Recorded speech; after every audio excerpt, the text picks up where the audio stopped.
Hello everyone, this is Abhijain. Welcome to our YouTube channel Saraswati Vidya Pathshala. तो friends, आज की हमारी वीडियो का जो टॉपिक है वो है वैदिक काल।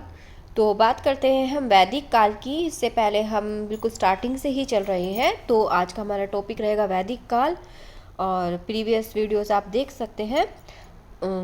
वैदिक काल को दो भागों में बांटा गया है। सबसे पहले आता है पूर्व वैदिक काल, उसके बाद है उत्तर वैदिक काल। तो ये इसका टाइमिंग पीरियड दिया गया है 1500 से 1000 ईसा पूर्व, और उत्तर वैदिक काल का टाइमिंग पीरियड है 1000 से 600 ईसा पूर्व। ठीक है।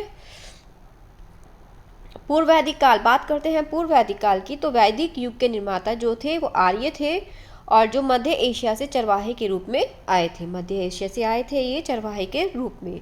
और जो ऋग्वेद की रचना है, ऋग्वेद, यजुर्वेद, अर्थवेद, सामवेद, उसमें से जो ऋग्वेद की रचना है वो पूर्व वैदिक काल में हुई। कौन से काल में हुई थी? पूर्व वैदिक काल में हुई थी।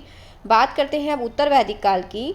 ये मेन टॉपिक ही है, मेन पार्ट्स ही लिए गए हैं जो एग्जाम में बनते हैं, ज़्यादा डीप नहीं लिया है। उत्तर वैदिक काल की बात करते हैं तो उत्तर वैदिक काल से सामवेद और यजुर्वेद, अर्थवेद एवं 18 पुराणों की रचना हुई है।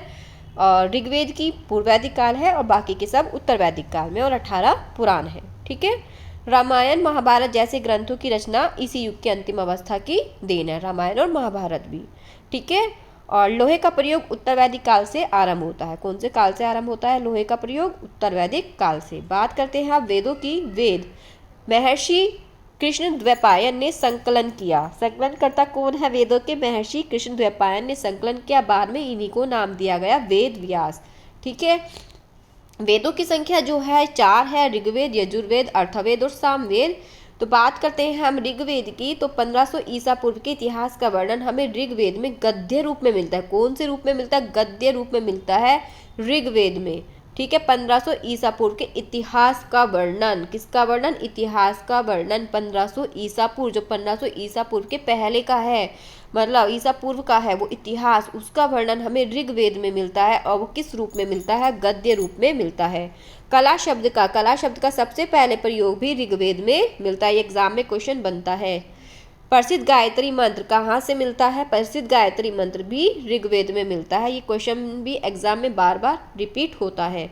इस वेद में गंगा का उल्लेख एक बार मिलता है। गंगा का उल्लेख कितनी बार मिलता है? ऋग्वेद में एक बार मिलता है। और इस वेद में 10 मंडल है। ऋग्वेद में कितने मंडल है? 10 मंडल है, अर्थात मतलब कि अध्याय है। कितने अध्याय हैं? 10 अध्याय हैं। और इस वेद में 1028 सूक्त हैं। कितने हैं? 1028 सूक्त।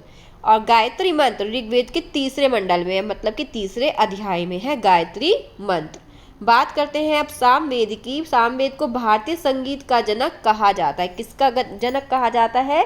संगीत का। तो सामवेद में सारी सूक्तियाँ, जितनी भी सूक्तियाँ हैं वो कौन से रूप में है? पद्य रूप में है। ऋग्वेद में गद्य रूप का वर्णन है, गद्य रूप में वर्णन है, और सामवेद में सूक्तियाँ जो है वो पद रूप में है। ठीक है। बात करते हैं अब यजुर्वेद की। यह वेद गद्य और पद्य, गद्य में ऋग्वेद था और पद्य में सामवेद था। ठीक है। उसमें संगीत का वर्णन था। लेकिन यजुर्वेद में गद्य और पद दोनों मिलते हैं। ठीक है। इसमें यज्ञ तथा अनुष्ठानों के क्रियाकलापों का वर्णन है। किसका? यज्ञ का और अनुष्ठानों का वर्णन है। बात करते हैं अब अर्थवेद की। अर्थवेद में क्या है? विपत्तियों, तंत्र, मंत्र, श्राप, विवाह, राजक्रम इत्यादि के निवारण के लिए तथ्य रूपों में वर्णन मिलता है अर्थवेद में। ठीक है।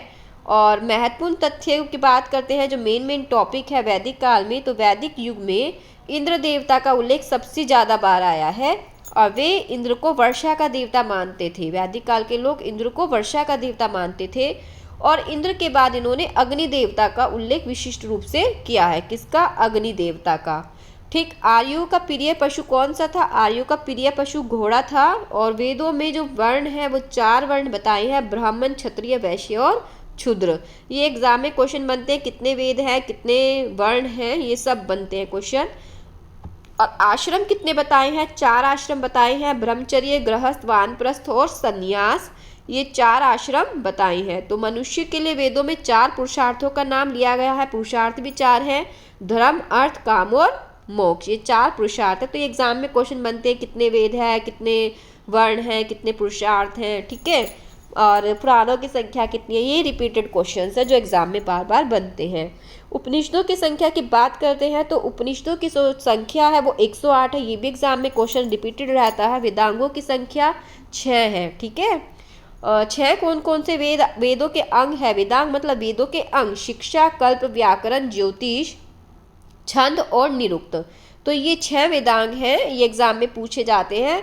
पुराणों की संख्या 18 है। सबसे प्राचीन और प्रामाणिक पुराण की बात करें तो मत्स्य पुराण माना जाता है, सबसे प्राचीन और प्रामाणिक।